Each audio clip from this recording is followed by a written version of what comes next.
আসসালামু আলাইকুম। আজ ক্লাস 10 লাইফ সায়েন্সের ক্লাসে আজ আমরা নিউরন সম্পর্কে জানব।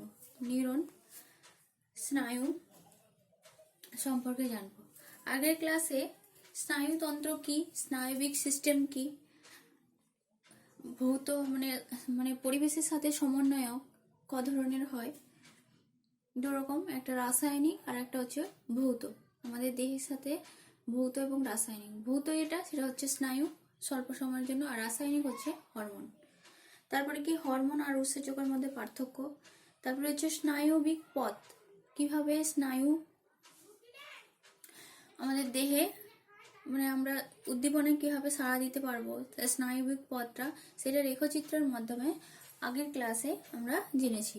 এবং সেখানে কি কি ঘটনা ঘটে, প্রথমে গ্রাহক, তারপরে গ্রাহকের মাধ্যমে গ্রাহককে অর্থাৎ উদ্দীপনা গ্রহণ করে, উদ্দীপনা গ্রহণ করার পর কি হয় না, সেটা আজ্ঞাবহ সংজ্ঞাবহ নিউরনের মাধ্যমে, সংজ্ঞাবহ স্নায়ুর মাধ্যমে সেটা কি হচ্ছে না কেন্দ্রীয় স্নায়ুতন্ত্রে অর্থাৎ আমাদের মস্তিষ্কে পৌঁছাচ্ছে।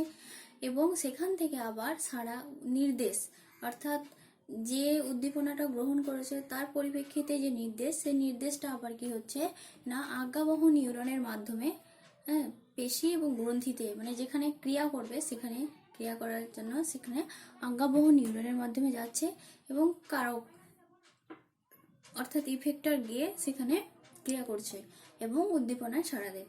আমরা এই পর্যন্ত পড়েছিলাম। আজ আমরা স্নায়ুকোষ, নিউরোগ্লিয়া, স্নায়ু এটা সম্পর্কে জানব। স্নায়ুতন্ত্রের উপাদান তোমাদের অলরেডি আমি ছবি এঁকে দিয়েছি, ওই জন্য তেমন জায়গা নেই, তাও বলে দিই।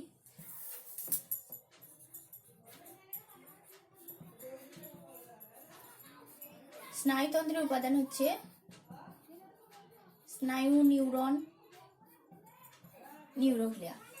স্নায়ুতন্ত্র উপাদান, স্নায়ুতন্ত্রটা নার্ভ কলা অর্থাৎ নার্ভ কলা নিয়ে গঠিত, অর্থাৎ অনেকগুলো নার্ভ নিয়ে গঠিত। আবার নার্ভ কলা গঠিত হয়েছে অনেকগুলো নার্ভ কোষ নিয়ে। কোষের গুচ্ছকে আমরা কলা বলি। কলা থেকে হচ্ছে তন্ত্র, তার মানে স্নায়ুতন্ত্রটা কি নিয়ে গঠিত, নার্ভ কলা নিয়ে গঠিত। আবার নার্ভ কলা কি নিয়ে গঠিত না স্নায়ু বা নার্ভ কোষ নিয়ে গঠিত। এই নার্ভ কোষ কিন্তু দুই ধরনের হয়।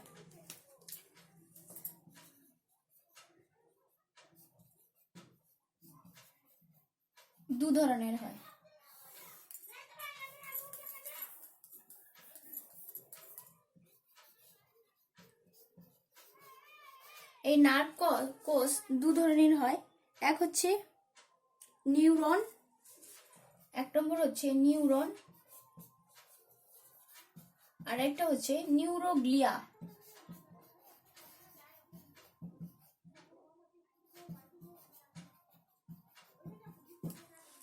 এক হচ্ছে নিউরন আর একটা হচ্ছে স্নায়ু কোষ। অর্থাৎ নার্ভ কোষ দু ধরনের হয়। একটা হচ্ছে স্নায়ু কোষ বা নিউরন, আর একটা হচ্ছে নিউরোগ্লিয়া। তো প্রথমে আমরা জানবো নিউরন বা স্নায়ু কোষ সম্পর্কে। তো স্নায়ু কোষ বা নিউরন কাকে বলে না, কোষ দেহ ও সকল প্রকার প্রবর্ধক নিয়ে গঠিত স্নায়ুতন্ত্রের গঠনগত কার্যগত এককে বলা হয় কি নিউরন। তাহলে নিউরন হচ্ছে আমাদের স্নায়ুতন্ত্রের ইউনিট বা একক। তাহলে স্নায়ু কোষ বা নিউরন কাকে বলে, কোষ দেহ ও সকল প্রকার প্রবর্ধক নিয়ে গঠিত স্নায়ুতন্ত্রের গঠনগত কার্যগত একককে বলা হয় কি নিউরন। আজকে আমরা নিউরনের স্ট্রাকচার অর্থাৎ গঠন সম্পর্কে জানব।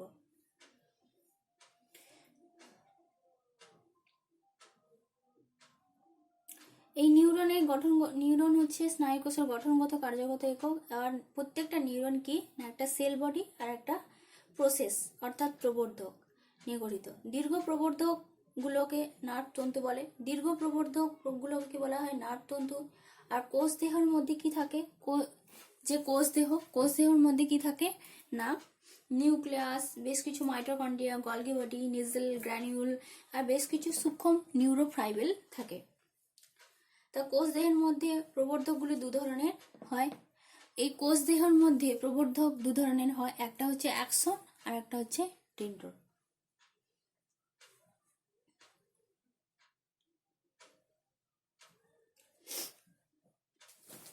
প্রথমে আমরা গঠন সম্পর্কে জানবো। তো তোমাদের আমি ছবি এঁকে দিয়েছি, এবার ছবি দেখে আমরা ভালো করে বুঝবো। প্রথমে হচ্ছে কোষ দেহ, যেটা সেল বডি। এই যে তারকাকার কোষ দেহ বিভিন্ন আকারের হয়, তারকাকার হয়, গুচ্ছ মানে বেশিরভাগই তারকাকার হয়, ডিম্বাকার হয়, শঙ্কাবকার হয়, আর নক্ষত্রাকারও হয়। তো নিউরনের কোষ দেহকে আবার নিউরোসাইটনও বলে। নিউরনের এই কোষ দেহকে আবার কি বলা হয়? নিউরোসাইটন।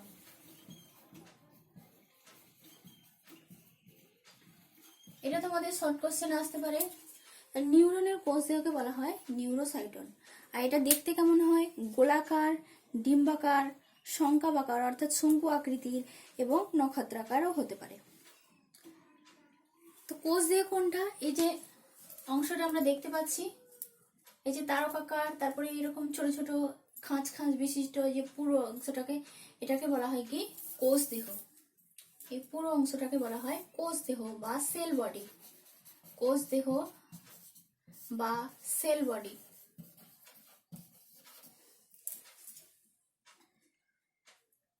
এবার আমরা কোষ দেহর অংশগুলো জানব।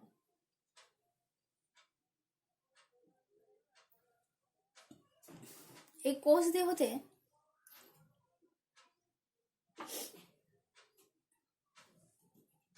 দেখো, এই কোষ দেহতে কি থাকে? কোষ ঝিল্লি থাকে। কোষ দেহকে আবৃত করে কোষ ঝিল্লি থাকে। তো এই কোষ ঝিল্লি ল্যাপ্টোপ্রোটিন নির্মিত। প্রত্যেকটা কোষ পর্দা, কোষা আবরক কিন্তু প্রোটিন নির্মিত, ল্যাপ্টোপ্রোটিন নির্মিত,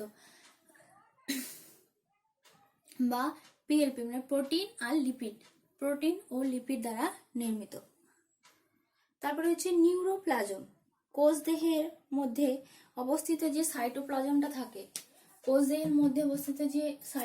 অর্থাৎ যে ধাত্রটা থাকে, তাকে বলা হয় কি? নিউরোপ্লাজম। যেহেতু নিউরনের মধ্যে আছে, ওই জন্য একে বলা হয় কি?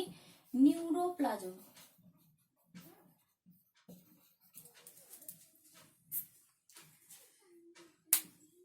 তারপরে এই সাইটোপ্লাজমের মধ্যে কি কি থাকে? সাইটোপ্লাজমের মধ্যে থাকে এই যে গোলাকার নিউক্লিয়াস,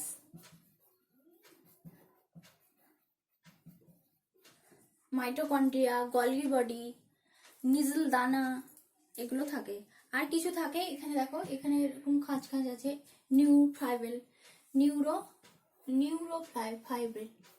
নিউরোফাইব্রিল মানে স্নায়ু তন্তু।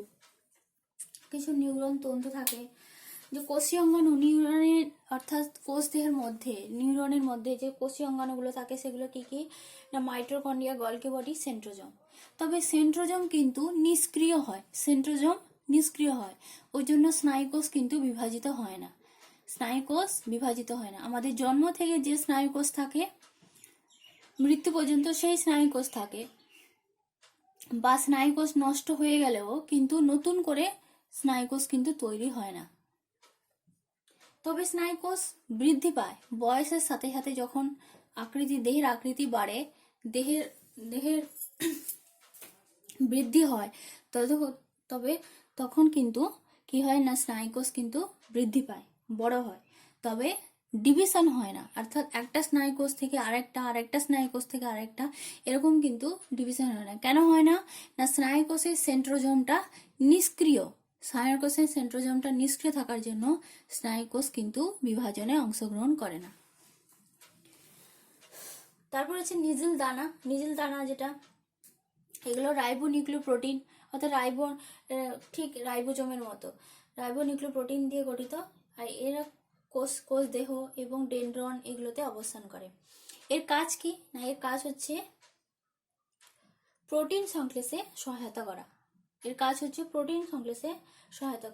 আর কি না কিছু সূত্রাকার, দেখো এখানে কিছু সূত্রাকার আমরা দেখতে পাচ্ছি, এই সূত্রাকার গঠন বিশেষ অংশকে যারা কোষ দেহে অ্যাক্সন ও ডেনড্রনে বিন্যস্ত থাকে। কিছু সূত্রাকারের অংশ যারা কি হচ্ছে না অ্যাক্সন ও ডেনড্রনে দেখতে পাওয়া যাচ্ছে।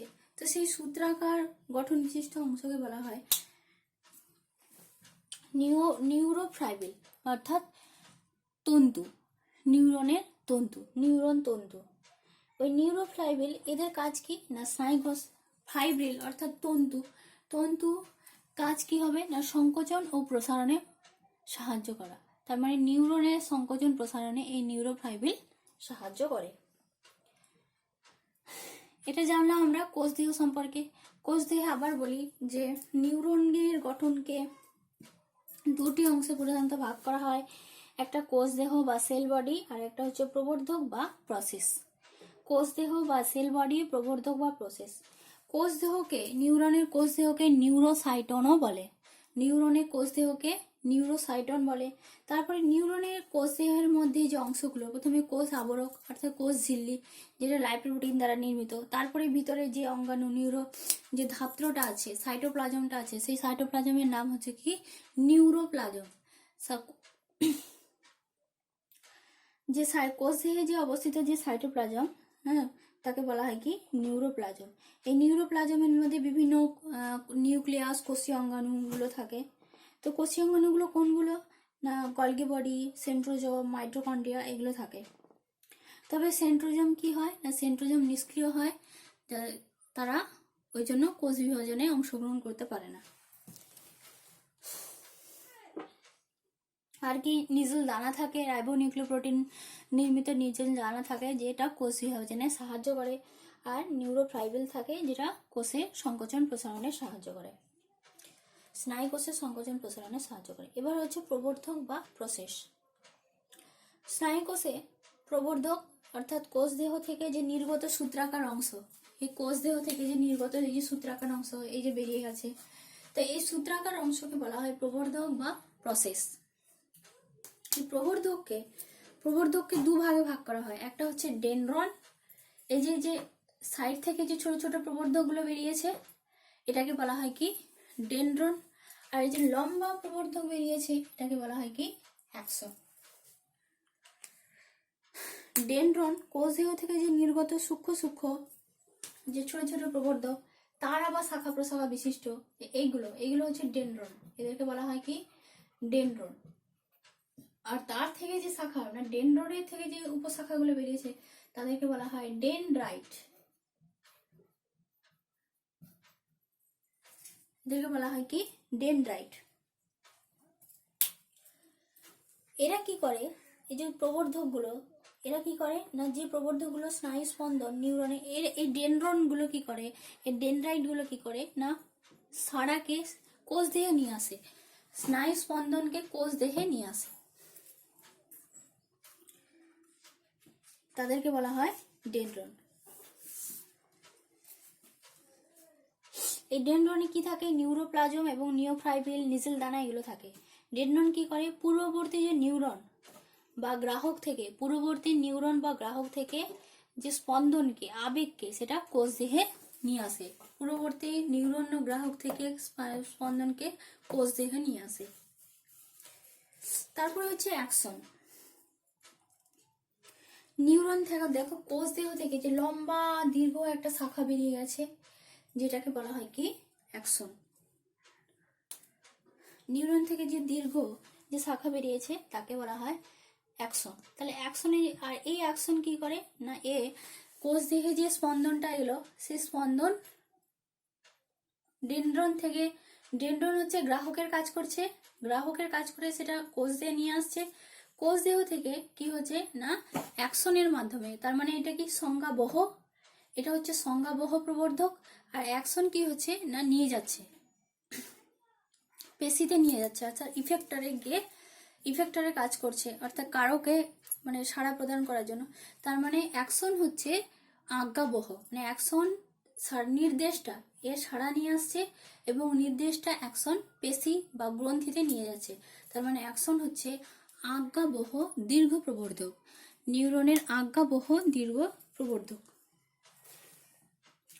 এটি নিউরনের দীর্ঘ আজ্ঞাবহ প্রবর্ধক। আর কি না এ কিন্তু ডেনড্রনের মতো এর কিন্তু উপশাখা শাখা এগুলো কিন্তু নেই, শাখাহীন। এবং অ্যাকশনের শাখাকে অক্ষ শাখা বা ক্লোরেটালও বলে। অ্যাকশন কোথা থেকে উৎপত্তি হয়েছে না অ্যাকশন দেখো এখান থেকে যে অ্যাকশনটা বেরিয়েছে, যেখান থেকে বেরিয়েছে সেটাকে বলা হয় অ্যাকশন হিল্ক। অ্যাকসন হিল্ক, অ্যাকসন হিল্ক থেকে অ্যাকসন বেরিয়েছে। তারপরে অ্যাকসনের মধ্যে যে সাইটোপ্লাজম থাকে, দেখো অ্যাকসনের মধ্যে যে সাইটোপ্লাজমটা আছে তাকে বলা হয় কি অ্যাক্সোপ্লাজম। অ্যাকসনের মধ্যে যে সাইটোপ্লাজম আছে তাকে বলা হয় অ্যাক্সোপ্লাজম। এই অ্যাক্সোপ্লাজমে কি থাকে? মাইটোকন্ড্রিয়া থাকে, নিওফাইব্রিল থাকে, কিছু নিজেল দানা থাকে।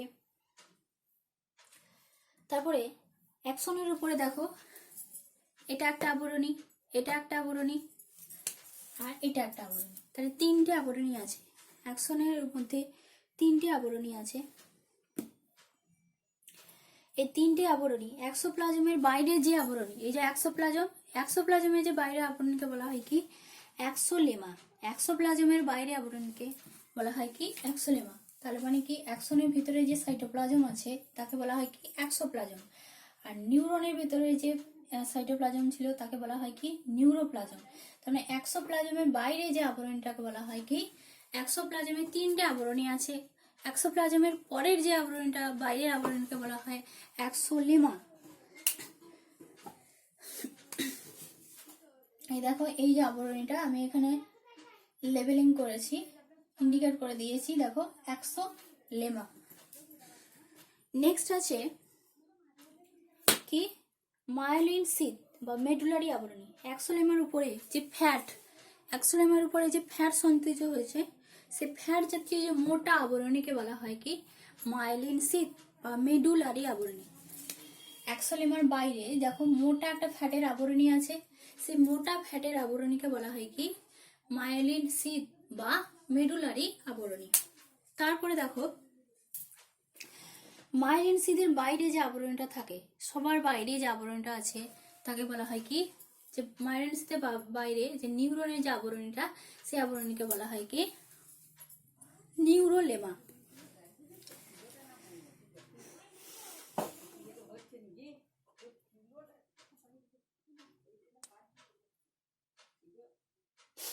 তাকে বলা হয় নিউরোলেমা। আর কি না আবরণী সহ, টোটাল আবরণী সহ অ্যাকশনকে বলা হয় কি স্নায়ুতন্তু। আবরণী সহ অ্যাকশনকে বলা হয় স্নায়ুতন্তু। দেখো মেডুলারি আবরণী, অর্থাৎ এই যে মেডুলারি আবরণী এবং নিউরোলেমা, তার মাঝে যে দেখো একটা কোষ থাকে, মেডুলারি আবরণী এবং নিউরোলেমার মাঝে যে কোষটা থাকে তাকে বলা হয় কি, এই যে কোষটা দেখতে পাওয়া যাচ্ছে একে বলা হয় কি সোয়ান কোষ। মেডুলারি আবরণী ও নিউরোলেমার অন্তর্বর্তী স্থানে যে কোষ থাকে তাকে বলা হয় কি সোয়ান কোষ। আর কি না অ্যাকসনের মেডুলারি আবরণীর মাঝে, এটা মেডুলারি আবরণী, এটা মেডুলারি আবরণী, এই দুটো মেডুলারি আবরণী যে ফাঁকা স্থানটা দেখতে পাচ্ছি, সেই ফাঁকা স্থানকে বলা হয় র্যানভিয়ারের পর্ব। এবং অ্যাকশনের শেষ প্রান্তে যে সূক্ষ্ম সংহিত ব্রাশের মতো দেখতে পাওয়া যাচ্ছে, একদম শেষে যেটা ব্রাশের মতো দেখতে পাওয়া যাচ্ছে, শেষে যেটা পেশির সাথে যুক্ত হয়েছে, সেই যে ব্রাশের মতো অংশকে বলা হয় প্রান্ত বুরুশ বা এন্ড ব্রাশ। তাকে বলা হয় কি প্রান্ত বুরুশ বা এন্ড ব্রাশ।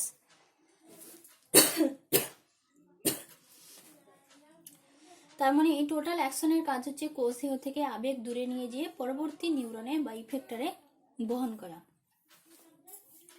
এবার নিউরনের কাজ হচ্ছে কি স্নায়ু কোষে স্নায়ু সংবেদন পরিবহন করা। নিউরন অর্থাৎ স্নায়ু কোষের কাজ হচ্ছে স্নায়ু সংবেদন পরিবহন করা। নেক্সট হচ্ছে আমরা নিউরন সম্পর্কে জানলাম। এবার জানবো আমরা দু ধরনের নার্ভ কোষ, দু ধরনের ছিল, একটা নিউরন ছিল আর একটা নিউরোগ্লিয়া ছিল। আমরা নিউরনের সম্পর্কে জেনেছি, নেক্সট আমরা জানবো নিউরোগ্লিয়ার সম্পর্কে। দেখো আমরা নিউরন সম্পর্কে জানলাম এবং নিউরনের গঠন সম্পর্কে জানলাম, নিউরনের গঠনের মূল কাজগুলো জানলাম। নেক্সট আছে নিউরোগ্লিয়া। নিউরোগ্লিয়া কাকে বলে? যে নিউরন ছাড়া স্নায়ুতন্ত্রের অপর একটা যে কোষ আছে, একটা উপাদান আছে, নিউরন ছাড়া স্নায়ুতন্ত্রের অপর একটা উপাদানকে বলা হয় কি নিউরোগ্লিয়া, যা এটি এক প্রকার পরিবর্তিত যোগকলা। এই নিউরোগ্লিয়া হচ্ছে একটা পরিবর্তিত যোগকলা, যেটা কি করে স্নায়ুতন্ত্রের ধারক হিসেবে কাজ করে। যেটা স্নায়ুতন্ত্রের ধারক হিসেবে কাজ করে। অর্থাৎ যখন স্নায়ুকোষ বা নিউরন সে তার কার্যক্ষমতা হারিয়ে ফেলে বা যদি নষ্ট হয়ে যায়, তখন তার জায়গায় গিয়ে ধারক কোষ হিসেবে মানে ধারক হিসেবে কাজ করে কি নিউরোগ্লিয়া। এই নিউরোগ্লিয়া স্নায়ুতন্ত্রের কোষ সমষ্টির 90% কিন্তু নিউরোগ্লিয়া থাকে। কিন্তু এই নিউরোগ্লিয়া কি করে না স্নায়ু স্পন্দন পরিবহন করতে পারে না। নিউরন যেমন স্নায়ু স্পন্দন পরিবহন করে, কিন্তু নিউরোগ্লিয়া নিউরনের মতো দেখতে হলেও কিন্তু সে স্নায়ু স্পন্দন পরিবহন করতে পারে না, শুধুমাত্র ধারক কোষ হিসেবে কাজ করে। তো আকৃতি অনুসারে নিউরোগ্লিয়াকে 3 ভাগে ভাগ করা হয়। আকৃতি অনুসারে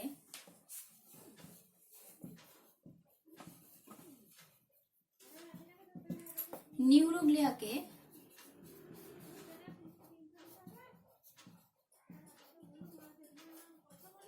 3 ভাগে ভাগ করা হয়। 1 নম্বর কি? 1 নম্বর হচ্ছে অ্যাস্ট্রোসাইট। অ্যাস্ট্রোসাইট।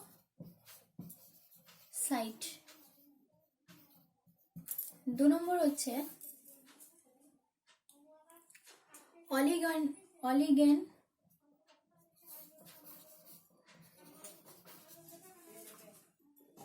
অলিগোডেন্ড্রিয়া। 3 নম্বর হচ্ছে মাইক্রোগ্লিয়া।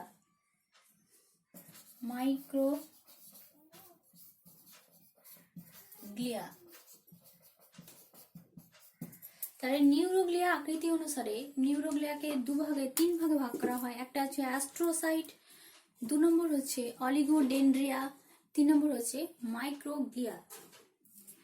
অ্যাস্ট্রোসাইট যেটা দেখতে অনেকটা তারকাকার,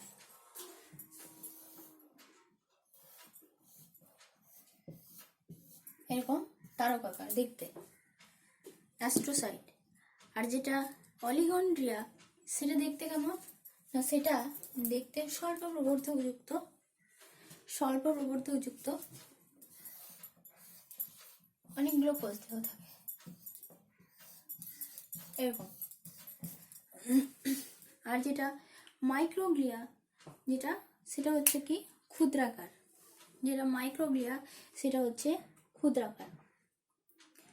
এরপর আমরা নিউরনের প্রকারভেদ সম্পর্কে জানব।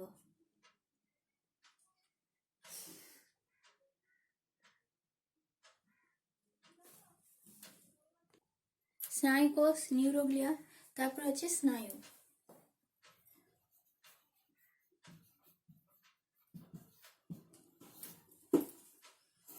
স্নায়ু বা নার্ভ। যোগকলা আবরণ বিশিষ্ট স্নায়ুতন্ত্রকে বলা হয় কি নার্ভ। স্নায়ুতন্ত্র যে যোগকলার আবরণ দ্বারা আবৃত, সেই যোগকলার আবরণকে 3টা ভাগে ভাগ করা হয়। যোগকলার আবরণ বিশিষ্ট কে 3 প্রকারের হয়, অর্থাৎ যোগকলার আবরণ বিশিষ্ট রক্তবাহ ও ফ্যাট কোষযুক্ত স্নায়ুতন্ত্র গুচ্ছকে বলা হয় কি স্নায়ু বা নার্ভ। তো এই যোগকলার আবরণ হচ্ছে 3 প্রকারের হয়।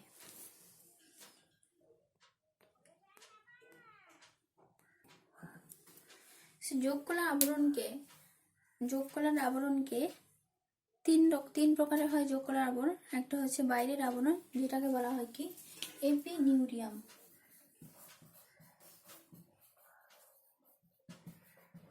আরেকটা হচ্ছে পেরিনিউরিয়াম, যেটা মাঝের আবরণ, যেটাকে বলা হয় কি পেরিনিউরিয়াম। এবং ভিতরের আবরণকে বলা হয় কি এন্ডোনিউরিয়াম।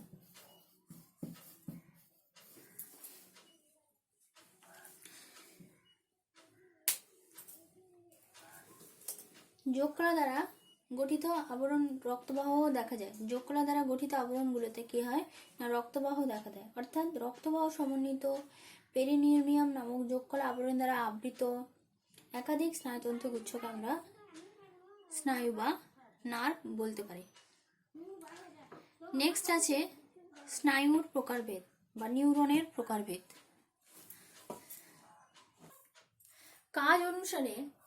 কাজ অনুসারে নিউরনকে তিন প্রকারের, অর্থাৎ নিউরনকে তিন ভাগে ভাগ করা হয়।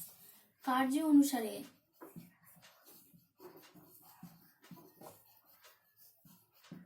নিউরনকে তিন ভাগে ভাগ করা হয়। এক নম্বর হচ্ছে কি না সংজ্ঞাবহ বা সেন্সরি নিউরন। সংজ্ঞাবহ বা সেন্সরি নিউরন। দু নম্বর হচ্ছে আজ্ঞাবহ বা মোটর নিউরন।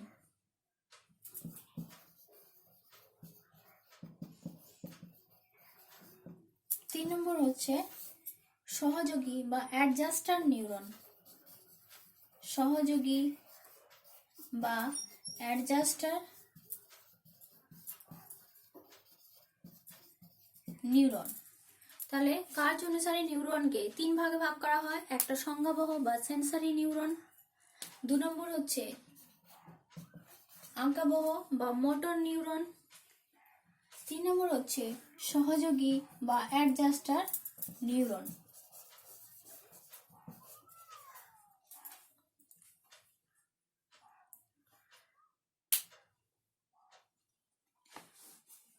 অর্থাৎ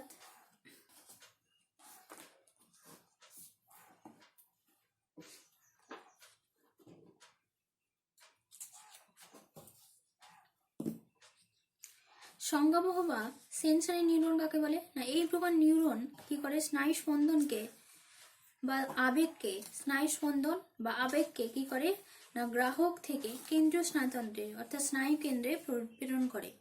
গ্রাহক থেকে অর্থাৎ গ্রাহক অর্থাৎ কি না রিসেপ্টার থেকে সে কি করে না কেন্দ্রীয় স্নায়ুতন্ত্র বা মস্তিষ্কে স্নায়ু কেন্দ্রে প্রেরণ করে, অর্থাৎ স্নায়ু কেন্দ্রে প্রেরণ করে। তারপরে হচ্ছে কি ওই জন্য একে সংজ্ঞাবহ বলা হয়। তারপরে হচ্ছে মোটর বা আজ্ঞাবহ নিউরন। এই যে সকল নিউরন কি করে স্নায়ু স্পন্দনকে কেন্দ্রীয় স্নায়ুতন্ত্রকে অর্থাৎ নির্দেশ, যেটা স্নায়ু স্পন্দনকে কেন্দ্রীয় স্নায়ুতন্ত্র থেকে ইফেক্টর বা কারক অঙ্গে নিয়ে যায়, যেমন পেশি বা গ্রন্থিতে নিয়ে যায়, তাকে মোটর নিউরন বলে। তারপরে হচ্ছে অ্যাডজাস্টার নিউরন বা সহযোগী নিউরন। অ্যাডজাস্টার বা সহযোগী নিউরন কাকে বলে না অ্যাডজাস্টার বা সহযোগী হচ্ছে যে সকল নিউরন সেন্সরি ও মোটর নিউরনের মধ্যে সংযোগ স্থাপন করে। সেন্সরি অর্থাৎ আজ্ঞাবহ ও সংজ্ঞাবহ নিউরনের মধ্যে সংযোগ স্থাপন করে তাকে বলা হয় কি না সহযোগী বা অ্যাডজাস্টার নিউরন। এই নিউরনগুলি কেন্দ্রীয় স্নায়ুতন্ত্রে অবস্থিত। তারপর হচ্ছে স্নায়ু বা নার্ভের প্রকারভেদ। কাজ অনুযায়ী নার্ভকে তিন ভাগে ভাগ করা হয়। একটা হচ্ছে কি অন্তর্বাহী। কাজ অনুযায়ী স্নায়ুকে তিন ভাগে ভাগ করা হয়। একটা হচ্ছে অন্তর্বাহী, আর একটা হচ্ছে বহির্বাহী, আর একটা হচ্ছে মিশ্র স্নায়ু। অর্থাৎ যে স্নায়ু রিসেপ্টর বা গ্রাহক থেকে, যে স্নায়ুটা কি করছে রিসেপ্টর বা গ্রাহক থেকে উদ্দীপনা কেন্দ্রীয় স্নায়ুতন্ত্রে বহন করছে তাকে বলা হয় কি অন্তর্বাহী স্নায়ু বা অ্যাফারেন্ট নার্ভ। এই স্নায়ুগুলো সবসময় কি হয় সংজ্ঞাবহ নিউরনের দ্বারা গঠিত হয়। এই স্নায়ুগুলো সংজ্ঞাবহ নিউরন দ্বারা গঠিত হয়। অর্থাৎ যে করোটো মস্তিষ্কে যে স্নায়ুগুলো আছে, তবে আগে আমাদের জানতে হবে ক্রেনিয়াল নার্ভ সম্পর্কে। মানব দেহে যে 12 জোড়া ক্রেনিয়াল নার্ভ এই টোটাল অন্তর্বাহী, বহির্বাহী এবং মিশ্র স্নায়ুতে কাজ করে, অর্থাৎ সেন্সরি নিউরন, মোটর নিউরনে এগুলো কাজ করে। তো 12টা নার্ভ আছে, 12টা নার্ভের মধ্যে সেগুলো নার্ভ কিন্তু আমাদের ভালো করে জানতে হবে। প্রথমে আছে অ্যালফ্যাক্টরি, তারপরে অপটিক, তারপরে অ্যাকুলোমোটর, তারপরে হচ্ছে কি trochlear, trigeminal, oculomotor, abducens, trochlear, trigeminal, তারপরে facial, glossopharyngeal, auditory, vagus, accessory, hypoglossal. তবে 1 নম্বর, 2 নম্বর, 3 নম্বর এগুলো কিন্তু আমাদের ভালো করে মুখস্থ করতে হবে। প্রথমে এগুলো ভালো করে মুখস্থ করব এবং কোনটা অন্তর্বাহী, কোনটা বহির্বাহী, কোনটা মিশ্র সেটা আমরা তারপরে জানবো। তো যে সকল স্নায়ু রিসেপ্টর গ্রাহক থেকে কেন্দ্রীয় স্নায়ুতন্ত্রে বহন করে তাকে অন্তর্বাহী স্নায়ু বলে, যেটা এই স্নায়ুগুলো সেন্সারি নিউরন দ্বারা গঠিত। তারপরে হচ্ছে এগুলো যেমন হচ্ছে অ্যালফ্যাক্টরি প্রথম করোটি স্নায়ু, অপটিক স্নায়ু দ্বিতীয় করোটি স্নায়ু। প্রথম ও দ্বিতীয় করোটি স্নায়ুটা কি করে না ইফেক্টরে রিসেপ্টরে মানে অর্থাৎ কেন্দ্রীয় স্নায়ুতন্ত্রে বহন করে নিয়ে যায়। তারপরে হচ্ছে বহির্বায়ু বা ইনফারেন্ট, যে স্নায়ু উদ্দীপনা কেন্দ্রীয় স্নায়ুতন্ত্র থেকে ইফেক্টর বা সাড়া দেওয়ার অঙ্গে বহন করে তাকে বহির্বাহী স্নায়ু বলে। এটা কি না এটা মোটর নিউরন দ্বারা গঠিত, বা এদেরকে চেস্টীয় স্নায়ু বা মোটর নার্ভও বলে, যেমন হচ্ছে স্পাইনাল অ্যাক্সেসরি আর হাইপোগ্লোসাল অর্থাৎ একাদশ আর দ্বাদশ। তারপরে হচ্ছে মিশ্র স্নায়ু, যে স্নায়ু কি করে না অন্তর্বাহী হতে পারে আবার বহির্বাহীও কাজ করতে পারে, অর্থাৎ কি যে স্নায়ু উভয় দিকে স্নায়ু স্পন্দন বহন করে নিয়ে যায়, উভয় দিকে স্নায়ু স্পন্দন বহন করে নিয়ে যায়, অর্থাৎ ইফেক্টর রিসেপ্টর থেকে কেন্দ্রীয় স্নায়ুতন্ত্রে আর কেন্দ্রীয় স্নায়ুতন্ত্র থেকে ইফেক্টরে বহন করে নিয়ে যায়, তাদেরকে বলা হয় কি মিশ্র স্নায়ু বা মিক্স নার্ভ। এরা সেন্সারি এবং মোটর উভয় প্রকার স্নায়ুতন্ত্র দ্বারা গঠিত। যেমন মিশ্র স্নায়ু হচ্ছে অ্যাকুলোমোটর, তারপরে ভেগাস অর্থাৎ তৃতীয় ও দশম স্নায়ুটা। এরপর আমরা স্নায়ুকোষ, স্নায়ুতন্ত্র ও স্নায়ুর মধ্যে যে আন্তঃসম্পর্ক সেই আন্তঃসম্পর্কটা জানব। দেখো স্নায়ুকোষ, এই স্নায়ুকোষ হচ্ছে কি না স্নায়ুতন্ত্রের গঠনগত কার্যগত একক। স্নায়ুকোষ হচ্ছে স্নায়ুতন্ত্রের গঠনগত কার্যগত একক, অর্থাৎ আবরণী সহ অ্যাকশনকে বলা হয় কি